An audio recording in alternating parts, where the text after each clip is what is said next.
여러분 안녕하십니까? 오늘 좋은 아침입니다.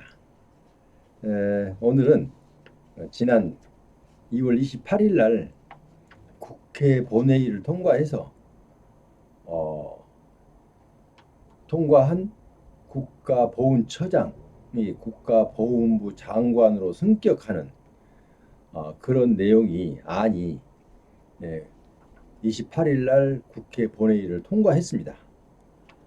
이거는 공포 3개월이 결과한 후, 그러니까 이제 통과했으니까 이제 공포를 할 거 아닙니까? 바로 공포하게 되면 공포 이후 3개월이 경과한 후에 6월 초가 되겠죠?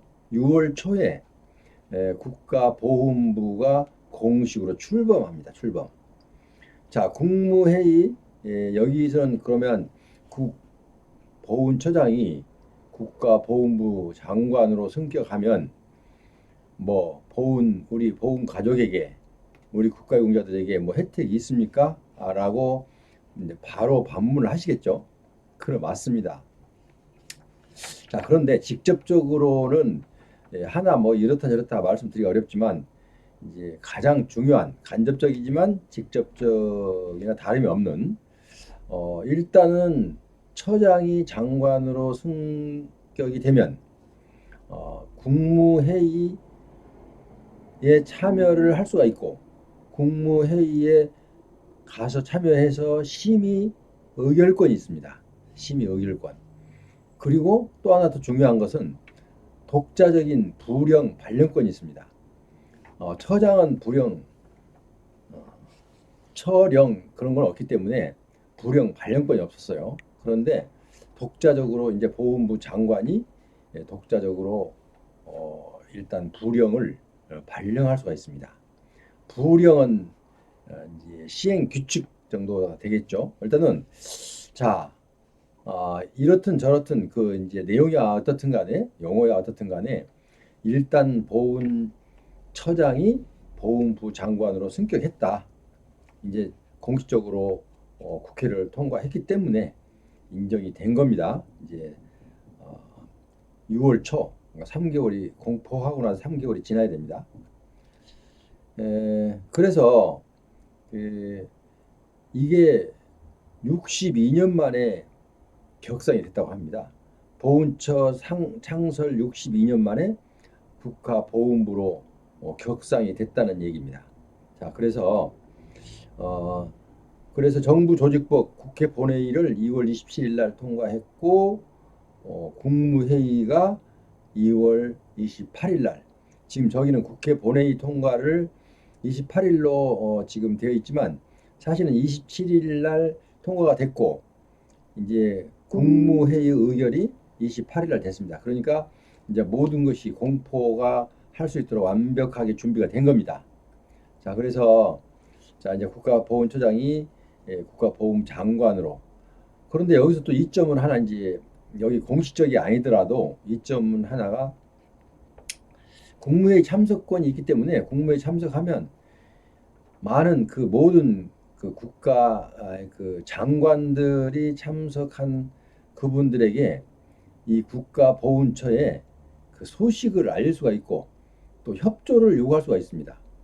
옛날에는 그 참여권이 없었기 때문에 국무회에 참여를 해야 해도 의결권이 이제 심의 의결권이 없기 때문에 본인이 얘기를 해봐야 다른 부서에서는 협조가 뭐 거의 되지 않고 있죠. 이제 간접적으로 이제 물론 접촉을 했지만 자 그렇다면 여기서 이제 국무회의니까 대통령 앞에서 장관들 모든 장관들이 참석한 가운데 국가보훈처가 이러이러한 애로사항이 있습니다. 그러니까 국가보훈처에 힘을 좀 실어주십시오, 장관님들 하고 각 부 장관에게 대통령과 직접 대통령과 국무총리 그리고 각 부 장관에게 어, 협조를 요청할 수가 있죠. 물론 거기서 이제 뭐 보건복지부를 할지 이렇게 해당이 직접적으로 된 데는 바로 일단은 그 보건복지부 장관은 입력이 바로 되는 거죠. 이제 간접적인 사항들은 이제 부 장관들은 크게 아니겠지만 그래도 국가보훈처를 우리 66만 그죠? 66만 우리 보훈 가족, 그러니까 지금 자기 부여를 갖고 있는 급을 갖고 있는 분들이 지금 66억인데요. 66만인데요. 일단은 그분들에게 혜택이 갈 수 있는 기회가 조금이라도 확대됐다. 이렇게 해석할 수 있습니다. 왜? 직접적으로 그분들과 접촉이 가능하고 국무회의에서 직접적으로 접촉이 가능하고 또 간접적으로 또 접촉이 가능하죠. 그러면 보훈처장이 본인의 욕심, 예를 들어서 본인의 어떤 욕심을 갖고 하는 게 아니라 국가를 위해서 희생한 분들을, 그러니까 우리 보훈 가족을 위해서 이렇게 하는 것은 장관님들이 좀 협조 좀 해주시기 바랍니다라고 요청을 하면 그분들이 특별한 이유가 없으면은 반대할 이유가 없죠. 그래서 왜냐하면 이 나라가 지금까지 존재한 이유가 이 보훈 가족, 그러니까 이런 분들이 국가 보훈 이제 국가 유공자들이 존재하기 때문에 이분들이 나라를 옛날 6.25 때부터 계속 지켜왔잖아요. 6.25 이후로 월남 참전해서 또 국위를 선양함과 동시에 그리고 거기에서 그 미국으로부터 받아온 우리 그 모든 파월 장병들의 봉급 이제 그 보수와 그리고 또 기타 그 부수적인 것까지도 우리가 경제적으로 유익을 취할 수가 있었습니다. 지금 아시는 바와 같이 경부 고속도로도 국가유공자 그러니까 월남 파병 용사들의 피와 땀이 만들어 놓은 거죠. 이제 물론 나름대로 국가보훈 그 파월 장병들에게 돌아가야 할 몫이 이제 국가에서 착취했다 이런 지금 주장도 많이 있고 아직도 불만을 가지신 분들이 많이 있지만 어쨌든 국가적인 전체로 보면 엄청난 애국을 했다 이렇게 볼 수 있습니다. 그래서 이분들을 도와주자는데 이분들에게 조금 혜택이 미미하니까 조금 상향 조정해서 도와줄 필요가 있다라고 간절히 보훈처장이 각부 장관들에게 요청을 하면 그분들이 크게 반대할 이유가 없죠. 그래서 이제야말로 정말 국가보훈부 장관이 보훈부가 부로 성격이 됐기 때문에 좀 더 우리는 더디지 않고 더 힘들지 않고 이제 불필요하게 접촉하는 시간을 많이 줄이잖아요. 그리고 바로바로 직접 또 의견을 소통할 수가 있고 그래서 요청도 할 수가 있고 그래서 우리 보훈 가족들은 환영할 수밖에 없습니다. 여러 가지로 아니 부처장이나 부장관이나 그거 글씨 그거 하나 직위 하나 바뀌었다고 우리에게 무슨 도움이 있느냐라고 생각하시는 분도 계셔요. 그렇지만 그게 그렇지가 않습니다. 왜냐하면 보훈처장이 요구하는 거하고 이제 보훈부 장관이 요구하는 거하고는 격이 다르죠, 격이. 그래서 같은 국무위원으로서의 입장에서 요구하는 거하고 지금 국무위원 이외에서 입장에서 요구하는 거하고는 천지 차이입니다. 그래서 이제 여러분들은 이제 그거 별거 아니라고 생각하시는 분도 계셔요. 근데 저는 이제 제가 평생을 공무원 생활을 하다 보니까 이런 거에 대해서는 피부로 바로 느낍니다. 왜냐하면 내가 어느 예를 들어서 과장이냐 국장이냐 자리에 따라서 내 발언권이 아주 설득력이 있거든요. 여기 마찬가지예요. 처장의 발언권하고 장관의 발언권하고는 설득력이 있어서 엄청나게 차이가 납니다. 그러니까 또 직접적으로 대통령을 직접적으로 공식적인 자리에서 개인적으로야 접촉이 가능하겠지만 보고하기 위해서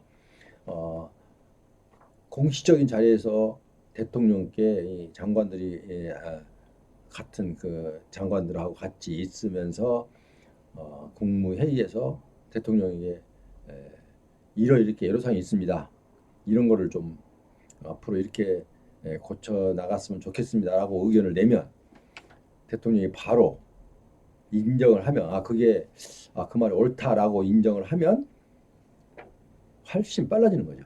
그래서 어쨌든 국가보훈처가 국가보훈부로 승격한 것은 우리 모든 우리 국가유공자 가족 모두가 환영해야 될 일이라고 생각합니다. 그래서 오늘은 어쨌든 여러분께 무언가 그게 보탬이 크게 되든 적게 되든 무언가 좀 새로운 소식을 자꾸 전해야 여러분도 마음에 엔돌핀이 생기는 거죠. 그죠? 엔돌핀이 생기고 또 마음의 생활에 엔돌핀이 생김으로써 생활의 활력소가 되는 거죠. 그래서 그러다 보면 내 몸도 마음도 건전해지죠. 이 하나가 만약에 뭐가 좀 이렇게 집에서도 그렇잖아요. 회사에서도 그렇고 뭐 하나가 꼬이면은 그게 파생 효과가 있어요. 또 그 다음 것도 뭔 이상이 생기고 또 이상이 생기고 막 이런단 말이에요. 근데 이게 잘 풀려가면요. 또 그 후속 조치하는 것도 쉽게 풀려갑니다. 다. 예를 들어서 뭐 집에서 우리가 전기 하나만 나가도 그 얼마나 불편함을 많이 느낍니까? 한두 가지가 아니잖아요. 모든 세상 만사가 그렇죠. 뭐 어르신들 앞에서 뭐 이런 말씀해서 좀 죄송합니다만 어쨌든 우리는 저는 그래서 여러분께 항상 조금이라도 여러분께 도움이 된다는 소식이 접해지면 바로바로 방송으로 여러분께 알려드리고 있습니다. 왜냐하면 조금이라도 직접은 못 드려도 간접적으로라도 여러분의 기분 전환이라도 되고, 그죠? 또 마음의 그 절망에서 희망으로 마음을 바꾸는데도 또 도움이 되고 이리저리 도움이 될 수밖에 없습니다. 그래서 여러분께 소식이 나올 때마다 이렇게 여러분께 전하고 있습니다. 그래서 일단 우리 모두가 보훈처가 보훈부로 보훈처장이 보훈부 장관으로 승격했다는 기쁜 소식을 전해드리면서 이제 그 소식만 들을 게 아니라 앞으로 이제 장관으로 승격했으니까 그 행보가 또 어떻게 되는지 또 아니면은 또 조금씩이라도 빨라지고 여러분이 기대했던 게 하나씩이라도 변형이 와서 우리에게 도움이 좀 된다면은 반가운 일이 아닐 수가 없죠. 그러니까 여러분도 항상 모든 것을 긍정의 힘, 이게 우리가 살다 보면 그렇잖아요. 똑같은 일을 놓고도 부정적으로 생각하느냐 아니면 긍정적으로 생각하느냐에 따라서 그 결과는 상당히 크게 달라질 수가 있습니다. 그래서 저는 항상 긍정의 힘이라고 책상 앞에다 이렇게 써놓고 있습니다. 긍정의 힘. 아무리 어려운 일도 된다 하면 되는 겁니다. 이게. 될 만한 것도 안 된다 하면서는 안 되는 거예요. 그래서 저는 이제 긍정의 힘이란 이렇게 딱 큼직하게 써서 제 컴퓨터 앞에 놓고 일을 합니다. 항상 긍정의 힘. 아무리 어려운 일이라도 긍정적인 사고를 갖고 접하면은 분명히 그런 효과는 있는 것입니다. 그래서 자 오늘 뭐 이제 불필요한 얘기도 했는데요. 어쨌든 오늘 이런 소식을 전해드리고 다음 시간에도 또 뭐 여러분께 좋은 소식이 있으면 바로바로 전해드리도록 하겠습니다. 지금까지 함께하신 여러분, 제 방송에 여러분께 조금이라도 기쁜 소식과 도움이 되었다면 구독, 좋아요 그리고 알람 설정까지 해주시면 큰 힘이 되겠습니다. 그럼 여러분 다음 시간까지 안녕히 계십시오.